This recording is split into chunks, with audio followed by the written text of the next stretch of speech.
Selamat datang kembali di penjelajahan mendalam kita.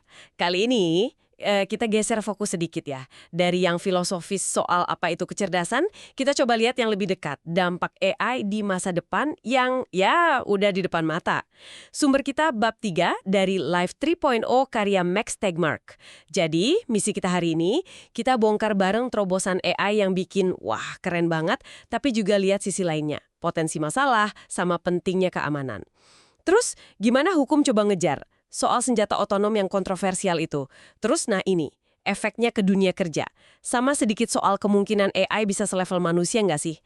Siap-siap ya, ini gambaran peluang sekaligus ya tantangan gede buat Anda semua.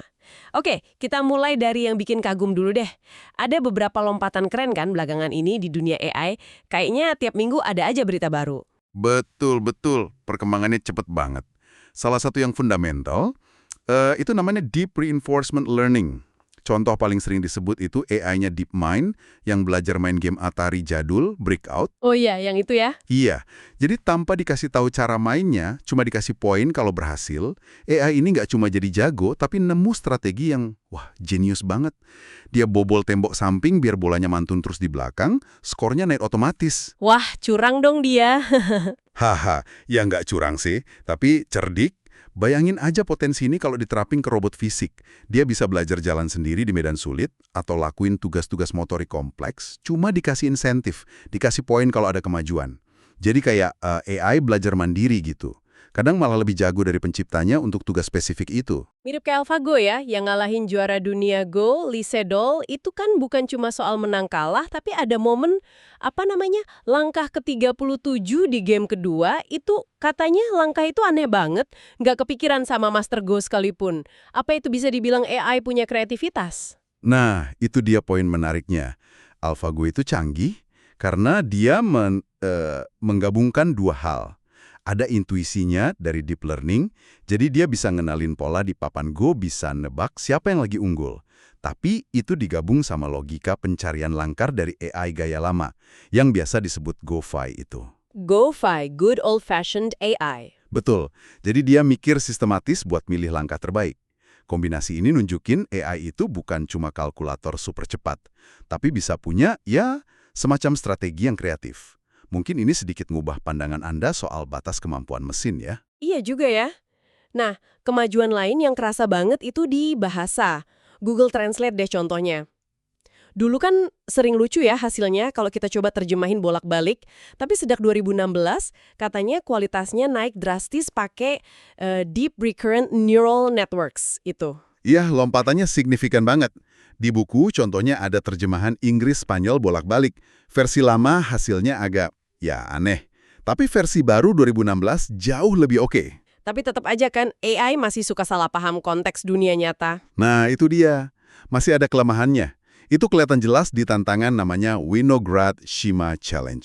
Dikasih kalimat ambigu gitu. Misalnya, Dewan Kota menolak izin demonstran karena mereka takut kekerasan. Siapa mereka di sini? Ya, Dewan Kota lah. Betul, manusia langsung tahu. Coba bandingin. Dewan Kota menolak izin demonstran karena mereka menganjurkan kekerasan. Nah, mereka di sini? Demonstrannya. Tepat. Manusia paham karena punya pengetahuan umum soal dunia. Nah, AI sekarang ini masih agak payah di soal ini. Makanya terjemahan kadang bagus, tapi kadang ya meleset di nuansa-nuansa penting gitu yang butuh pemahaman dunia nyata. Oke. Jadi AI makin pinter, makin cepet. Tapi kekuatan gede ini pasti ada risikonya juga kan. Rasanya cara kita biasa yang kayak belajar dari kesalahan, ada kebakaran baru bikin pemadam, ada kecelakaan baru bikin sabuk pengaman, itu nggak cukup lagi deh kalau sama AI. Satu aja kesalahan AI super pinter bisa bahaya banget. Anda nyentuh poin yang krusial banget. Makanya riset soal AI safety, keamanan AI, yang proaktif itu jadi penting sekali. Kita nggak bisa nunggu ada kecelakaan besar pertama gara-gara AI baru bertindak. Para peneliti sekarang fokus ke beberapa area kunci buat bikin AI yang nggak cuma pinter, tapi juga aman dan bisa kita andalkan. Area apa aja tuh? Gini, ada 4 area utama. Pertama, namanya verifikasi. Ini intinya mastiin sistem AI itu dibangun sesuai sama spesifikasi teknisnya. Pertanyaannya, udah bener belum nih cara bikin sistemnya? Contohnya, Ada alat dari DARPA yang bisa buktiin secara matematis kalau kode sistem tertentu itu aman. Tapi tantangannya, gimana cara verifikasi AI yang terus belajar dan berubah sendiri? Iya juga ya. Terus yang kedua? Kedua, validasi. Nah, ini lebih ke mastiin sistem AI dibangun untuk tujuan yang tepat dan bisa ngadepin hal-hal nggak terduga di dunia nyata. Pertanyaannya jadi, udah bener belum nih sistem yang dibangun? Gagal di validasi ini bisa fatal. Ingat kasus flash crash pasar saham 2010. Oh, yang tiba-tiba anjlok itu ya? Iya, itu gara-gara algoritma trading salah bereaksi sama kondisi pasar yang nggak biasa. Atau contoh lain, kecelakaan robot industri. Seringkali bukan karena ada bug di kodenya, tapi karena robotnya salah asumsi soal posisi manusia di dekatnya. AI yang divalidasi dengan baik justru bisa meningkatkan keselamatan loh. Oke. Verifikasi, validasi. Yang ketiga? Ketiga, keamanan dari serangan luar. Melindungi AI dari malware, dari peretasan, dari manipulasi data. Wah, ini medan perang baru yang nggak kelihatan. Sejarah malware kan panjang, dari dulu udah ada. Kadang ada celah keamanan kayak Heartbleed itu bisa bertahun-tahun nggak ketahuan. Ngeri juga ya? Nah, AI ini bisa dipakai buat nyerang. Bayangin aja email phishing yang super personal, niru gaya nulis teman Anda persis, tapi juga bisa dipakai buat bertahan. Jadi ini kayak perlombaan senjata siber gitu. Buat Anda, artinya ya keamanan data sama sistem pribadi atau kantor jadi makin penting. Terakhir, yang keempat. Keempat, kontrol. Ini soal mastiin manusia tetap bisa mantau, bisa ngerti apa yang AI lakukan, dan bisa ambil alih kalau perlu. Konsep human in the loop lah istilahnya. Komunikasi antara manusia sama mesin harus efektif. Banyak loh kecelakaan teknologi, kayak insiden nuklir Three Mile Island atau beberapa kecelakaan pesawat, itu terjadi karena ada miskomunikasi atau antarmukanya bikin bingung pilot soal sistem otomatisnya. Jadi, makin canggih AI-nya, makin penting ada mekanisme kontrol yang jelas dan bisa diandalkan. Ngomongin keamanan sama kontrol, ini pasti nyambungnya ke hukum ya. Rasanya kok hukum selalu kayak ketinggalan ya kalau ada teknologi baru. Gimana caranya sistem hukum kita bisa ngejar AI? Nah, itu tantangan gede banget. Hukum kita jelas perlu diupdate di banyak sisi. Contoh paling gampang soal pertanggungjawaban. Kalau mobil otonom nabrak, siapa yang salah? Pemiliknya, pabrik mobilnya, atau programmer AI-nya? Bingung juga yang nentuinnya. Belum lagi soal privasi. Data kita kan dipakai buat ngelatih AI. Nah, gimana aturannya? Terus regulasi umum juga perlu buat mastiin pengembangan AI itu tetap etis dan aman. Ada ide solusi gitu nggak sih? Ada ide yang mulai dibahas, mungkin kedengaran agak futuristik tapi relevan. Namanya Robo-Judges, Hakim AI. Hakim AI? Serius? Iya, potensinya sih ada. Mungkin bisa bikin proses hukum lebih cepat, keputusannya lebih konsisten, lebih transparan juga. Dan mungkin bisa ngurangin bias manusiawi yang kadang muncul di pengadilan, sengaja atau nggak sengaja. Bisa juga bikin akses keadilan jadi lebih murah buat orang banyak. Tunggu. Tapi memprogram keadilan ke algoritma gimana caranya? Kedengerannya rumit banget. Apa kita bisa yakin AI itu bakal adil? Kan data latihannya bisa jadi bias juga. Pernah ada laporan kan soal software prediksi kriminalitas di AS yang ternyata bias rasial. Pertanyaan Anda valid banget. Itu nunjukin betapa kompleksnya isu ini. Terus apa kita percaya gitu aja sama keputusan mesin buat kasus hukum yang rumit? Mungkin tetap perlu hakim manusia buat ngawasin. Bisa jadi, peran hakim manusia mungkin berubah ya. Nah, selain itu, ada isu yang lebih fundamental lagi. Status hukum AI itu sendiri gimana? Boleh nggak sih AI punya properti?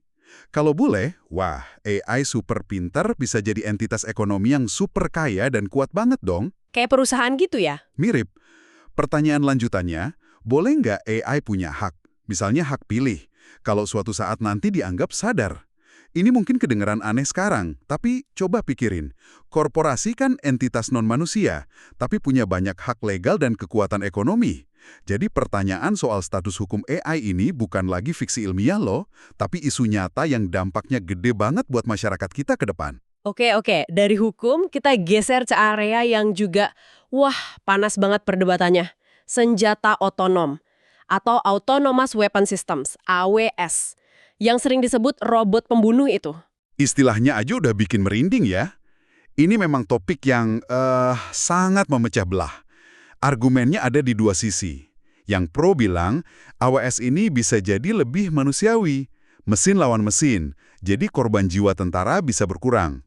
Mereka juga bilang mesin bisa lebih rasional, nggak pakai emosi kayak takut atau balas dendam.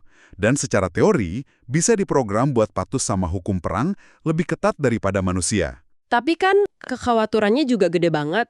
Apa ini nggak malah bikin perang jadi lebih gampang terjadi? Karena pemimpin nggak perlu khawatir tentaranya jadi korban. Itu salah satu kekhawatiran utama.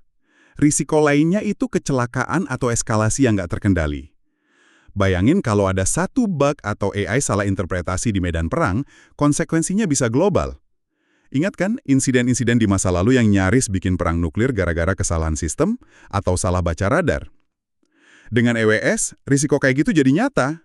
Belum lagi kalau disalahgunain. Tepat, potensi penyalahgunaan buat pembunuhan politik, buat nindas rakyat, atau bahkan pembersihan etnis. Dan kekhawatiran paling besar, ini bisa memicu perlombaan senjata AI global yang nggak terkendali. Ada surat terbuka tahun 2015 yang bandingin AWS ini sama senapan Kalashnikov, kalau udah jadi murah dan gampang diproduksi, bakal nyebar kemana-mana, termasuk ke tangan yang salah. Terus ada upaya buat ngelarang nggak sih? Ada upaya buat bikin traktat internasional yang melarang AWS, tapi jalannya susah banget. Mendefinisikan apa itu otonom aja udah sulit. Batas antara drone pengintai biasa, drone kirim paket, sama drone bersenjata itu kadang tipis. Teknologi AI juga seringnya dual use, bisa buat sipil, bisa buat militer. Jadi ini dilema keamanan global yang rumit banget. Wah, rumit ya. Nah, dampak AI lain yang mungkin paling kerasa langsung nih buat Anda di rumah, itu soal kerjaan. Ada kan visi yang optimis itu kayak Digital Athens-nya Eric Brynjolfsson, robot yang kerja, manusia santai nikmatin hidup. Kedengarannya sih enak banget ya, tapi apa iya bakal gitu? Data sejauh ini nunjukin gambaran yang lebih kompleks, bahkan agak mengkhawatirkan. Sumber kita nunjukin data di Amerika Serikat sejak tahun 70-an, pendapatan rata-rata emang naik. Tapi kue ekonomi itu bagian terbesarnya lari ke 1% orang terkaya. Sementara pendapatan 90% penduduk di bawahnya cenderung stagnan, gitu-gitu aja. Kesenjangan kekayaan malah makin lebar. Terus hubungannya sama AI? Nah, AI dan otomatisasi ini berisiko memperparah kondisi itu. Kenapa? Gampangnya, teknologi canggih kayak gini cenderung lebih menguntungkan pemilik modal yang punya robot atau sistem AI daripada pekerja, yang mungkin pekerjaannya digantikan. Ditambah lagi ada efek superstar. Sedikit aja pemenang di tiap bidang bisa kuasai pasar global dan ambil hampir semua keuntungannya. Jadi, apa kerjaan kita bakal hilang semua nih? Kan ada yang bilang, teknologi itu selalu kok bikin kerjaan baru. Tapi ada juga yang bilang, wah kali ini beda. Soalnya AI itu gantiin otak, bukan cuman otot kayak mesin dulu. Nah, itu inti perdebatannya. Antara job optimis sama job pesimis. Kaum pesimis nunjukin data kalau kategori pekerjaan yang benar-benar baru akibat revolusi komputer sejauh ini tuh relatif sedikit. Mereka juga pakai analogi lanskap Moravec. Otomatisasi itu kayak air bah yang pelan-pelan nenggelamin daratan pekerjaan. Mulai dari yang paling rutin, terus naik yang lebih kompleks. Manusia jadinya berdesakan di pulau-pulau pekerjaan yang masih tersisa, yang belum bisa diotomatisasi sama AI. Kayak nasib kuda setelah mobil ditemuin gitu ya? Analogi terkenalnya memang itu. Kuda jadi usang secara ekonomi. Pertanyaan besarnya, apakah manusia akan ngalamin hal yang sama? Waduh, kalau gitu saran karir paling aman di era AI ini apa dong biar nggak tenggelam? Saran umumnya segini, fokus ke hal-hal yang AI setidaknya saat ini masih susah lakuin. Biasanya ini menyangkut interaksi sosial yang kompleks, yang butuh empati. Terus kreativitas yang orisinal, bukan sekedar meniru pola. Pengambilan keputusan strategis di situasi yang nggak pasti, yang ambigu, sama kerja tim. Jadi hindari kerjaan yang rutin gitu ya? Betul, hindari yang sangat rutin dan prediktif. Contohnya mungkin ke depan bukan lagi jadi radiolog yang tugas utamanya cuma baca hasil scan, karena AI bisa jadi lebih akurat dan cepat. Tapi jadi dokter yang pakai hasil analisis AI itu, terus ngobrol sama pasien, jelasin hasilnya, diskusiin pilihan pengobatan. Intinya, belajar bekerja bersama AI bukan malah bersaing langsung melawannya. Tapi kalaupun kita bisa adaptasi nih, gimana kalau ternyata jumlah pekerjaan yang tersedia memang beneran berkurang drastis? Terus orang dapat duit dari mana? Dan gimana soal rasa punya tujuan hidup kalau kerjaan nggak lagi jadi pusatnya? Ini pertanyaan yang krusial banget dan jawabannya udah masuk ke ranah kebijakan sosial, bukan cuma teknologi. Beberapa solusi mulai banyak dibahas. Misalnya, redistribusi kekayaan mungkin lewat pajak khusus buat keuntungan yang didapat dari AI. Atau ide soal pendapatan dasar universal, UBI, di mana semua warga negara dapat tunjangan rutin tanpa syarat. UBI ya? Udah ada yang coba belum sih? Ada beberapa uji coba skala kecil di berbagai negara. Hasilnya masih diperdebatkan, tapi idenya menarik.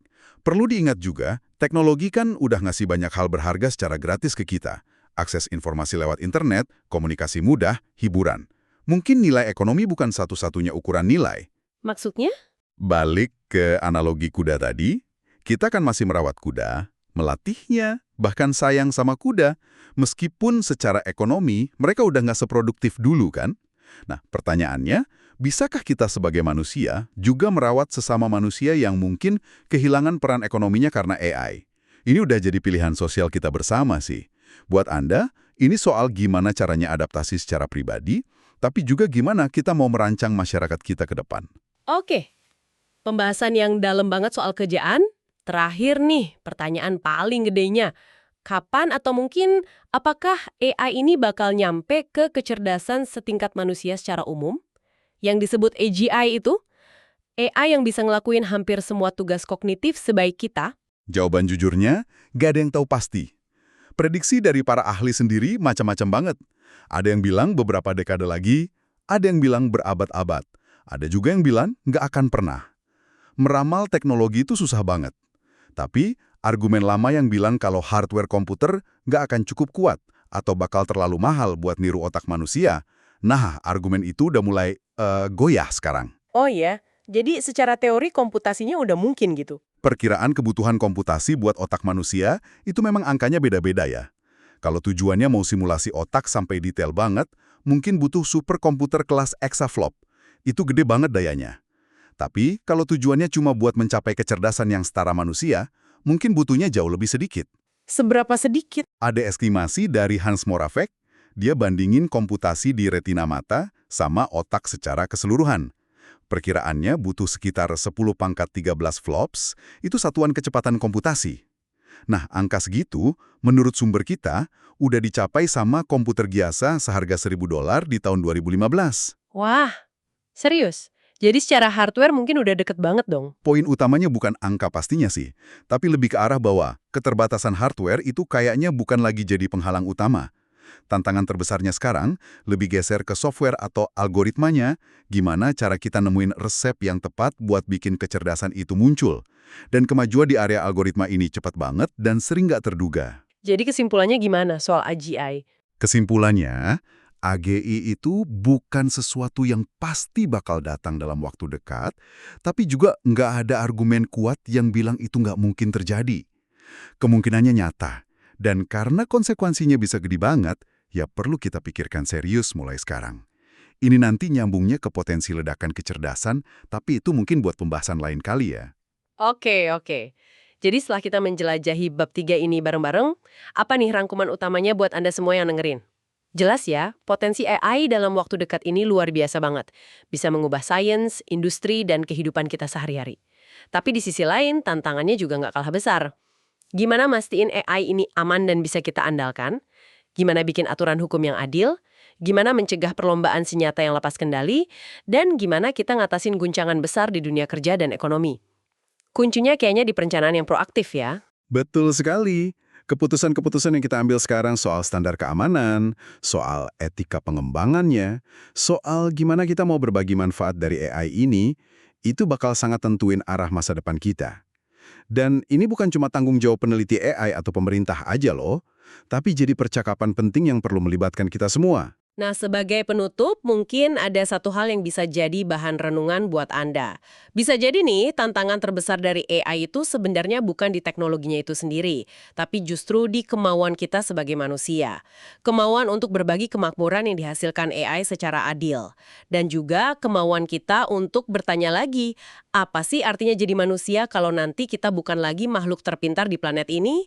Apa makna tujuan hidup kalau kerjaan udah nggak lagi jadi pusat identitas kita? Terima kasih banyak sudah menyimak penjelajahan mendalam kita kali ini. Sampai jumpa di kesempatan berikutnya saat kita mungkin akan menyelami skenario-skenario masa depan AI yang lebih jauh lagi.